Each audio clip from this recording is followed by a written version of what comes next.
Jenis usaha ekonomi berdasarkan pengelolaannya dibedakan menjadi dua.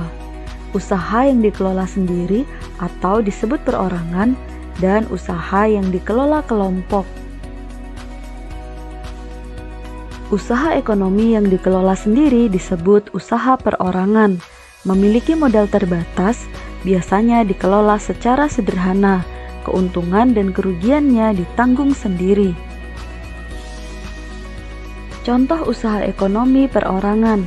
Yang pertama, usaha pertanian. Sebagian besar usaha pertanian dikelola secara perorangan. Usaha ini memiliki modal terbatas. Lahan yang digarap petani biasanya terbatas, berupa lahan persawahan dan tegalan. Namun, ada juga usaha pertanian yang dilakukan secara besar-besaran.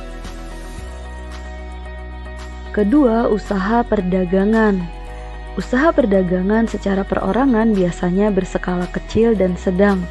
Contohnya pedagang asongan, pedagang keliling, pedagang kaki lima, pedagang di pasar, warung, dan toko kelontong. Yang ketiga, usaha jasa. Usaha jasa merupakan sebuah usaha yang menawarkan jasa untuk para konsumen dengan memperoleh imbalan. Contohnya usaha fotokopi, bengkel, potong rambut, penjualan pulsa, dan lain-lain. Yang keempat, industri kecil. Industri kecil yang dikelola perorangan merupakan industri rumahan. Contohnya usaha kerajinan tangan berupa pembuatan keramik, souvenir, tembikar, anyaman, mebel, dan lain-lain. Usaha perorangan memiliki beberapa kelebihan, yaitu semua keuntungan dinikmati sendiri. Rahasia perusahaan lebih terjamin, pemilik usaha dapat mengambil keputusan dengan cepat. Sedangkan kekurangan usaha perorangan diantaranya kemampuan dan modal terbatas, kesinambungan usaha kurang terjamin, dan segala tanggung jawab maupun resiko ditanggung sendiri. Selanjutnya, usaha ekonomi yang dikelola kelompok. Usaha ekonomi ini dikelola secara bersama, baik modal, pengelolaan, maupun keuntungan. Bentuk usaha ekonomi bersama atau usaha yang dikelola kelompok. Yang pertama, firma. Firma adalah usaha ekonomi bersama yang didirikan sekurangnya 2 sekutu. Pendiri firma biasanya orang-orang yang saling kenal satu dengan yang lain. Setiap anggota firma memiliki hak untuk bertindak atas nama firma. Anggota firma juga bertanggung jawab secara penuh atas resiko kerugian firma. Usaha berbentuk firma biasanya bergerak di bidang layanan konsultasi hukum dan keuangan. Yang kedua, persekutuan komanditer atau CV. Persekutuan komanditer didirikan oleh sekurangnya 2 orang yang menyetorkan modal. Pada persekutuan komanditer terdapat 2 jenis sekutu, yaitu sekutu aktif dan sekutu pasif. Sekutu aktif berperan sebagai investor dan pengelola persekutuan komanditer, sedangkan sekutu pasif berperan sebagai investor tanpa terlibat dalam pengelolaan persekutuan komanditer atau CV. Usaha berbentuk CV atau persekutuan komanditer dapat dikembangkan dari firma. Ini dimungkinkan jika firma ingin memperluas usahanya dan membutuhkan banyak modal. Yang ketiga, perseroan terbatas atau PT. Perseroan terbatas adalah usaha bersama yang modalnya berupa kumpulan saham. Saham diartikan sebagai bukti kepemilikan suatu perusahaan atas penyetoran modal. Setiap saham memiliki nilai nominal tertentu. Pemilik saham akan memperoleh keuntungan berupa dividen.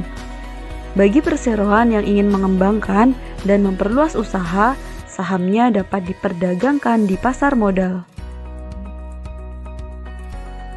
Yang keempat, badan usaha milik negara atau BUMN.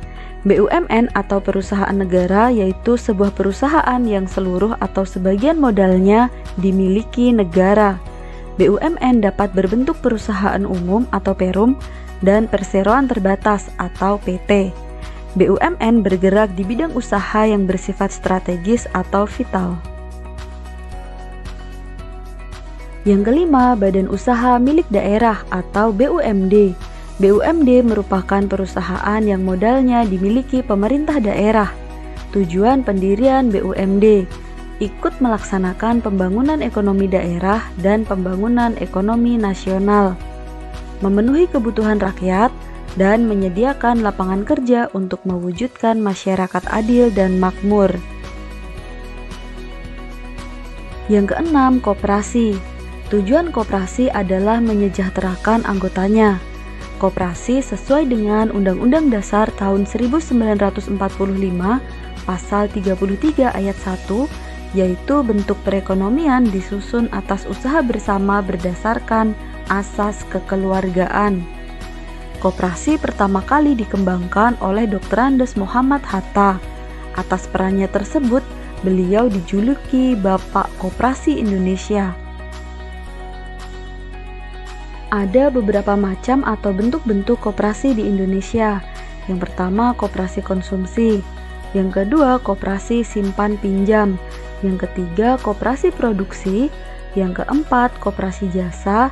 Dan yang kelima, koperasi serba usaha. Dalam kehidupan sehari-hari, kita tidak lepas dari kegiatan ekonomi. Kegiatan ekonomi meliputi produksi, distribusi, dan konsumsi.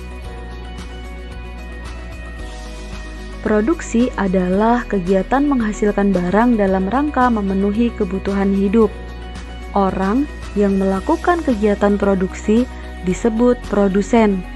Pemilik sumber daya ekonomi memperoleh balas jasa.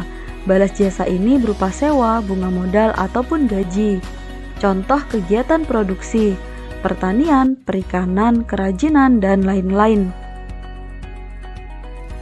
Distribusi adalah kegiatan menyalurkan hasil produksi dari produsen ke konsumen. Distributor adalah orang yang melakukan kegiatan distribusi. Lancarnya kegiatan distribusi dipengaruhi oleh sarana transportasi dan jalan yang baik. Sedangkan konsumsi adalah kegiatan menghabiskan atau mengurangi nilai guna barang dan jasa untuk memenuhi kebutuhan hidup.